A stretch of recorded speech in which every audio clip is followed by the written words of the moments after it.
आजादी के अमृत काल में देश ने अपनी विरासत पर गर्व और गुलामी की मानसिकता से मुक्ति का आवाहन किया है।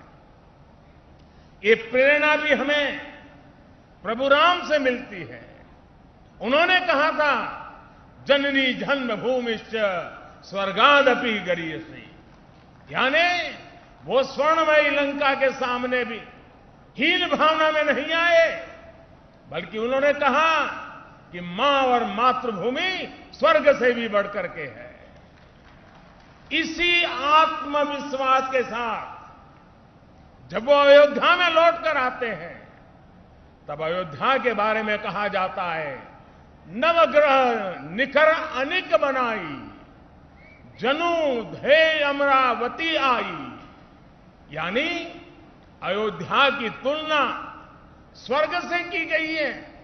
इसलिए भाइयों और बहनों, जब राष्ट्र निर्माण का संकल्प होता है, नागरिकों में देश के लिए सेवा भाव होता है, तो भी और तभी राष्ट्र विकास की असीम ऊंचाइयों को छूता है। एक समय था जब राम के बारे में, हमारी संस्कृति और सभ्यता के बारे में बात करने तक से बचा जाता था। इसी देश में राम के अस्तित्व पर प्रश्न चिन्ह लगाए जाते थे। उसका परिणाम क्या हुआ? हमारे धार्मिक सांस्कृतिक स्थान और नगर पीछे छूटते चले गए। हम यही अयोध्या के रामघाट पर आते थे तो दुर्दशा देखकर मन दुखी हो जाता था।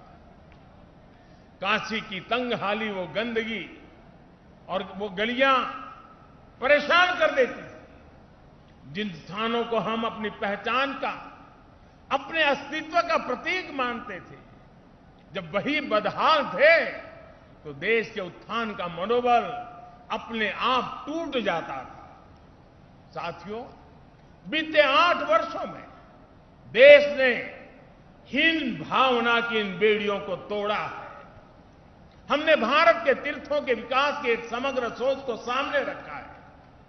हमने राम मंदिर और काशी विश्वनाथ धाम से लेकर केदारनाथ और महाकाल महालोक तक घनघोर उपेक्षा के शिकार हमारी आस्था के स्थानों के गौरव को पुनर्जीवित किया है। एक समग्र प्रयास कैसे समग्र विकास का जरिया बन जाता है, आज देश इसका साक्षी है। आज अयोध्या के विकास के लिए हजारों करोड़ रुपए की नई योजनाएं शुरू की गई है। सड़कों का विकास हो रहा है, चौराहों और घाटों का सौंदर्यीकरण हो रहा है, नए इंफ्रास्ट्रक्चर बन रहे हैं, यानी अयोध्या का विकास नए आयाम छू रहा है। अयोध्या रेलवे स्टेशन के साथ साथ वर्ल्ड क्लास एयरपोर्ट का निर्माण भी किया जाएगा, यानी कनेक्टिविटी और अंतर्राष्ट्रीय पर्यटन का लाभ इस पूरे क्षेत्र को मिलेगा। अयोध्या के विकास के साथ साथ रामायण सर्किट के विकास पर भी काम चल रहा है, यानी अयोध्या से जो विकास अभियान शुरू हुआ उसका विस्तार आसपास के पूरे क्षेत्र में होगा।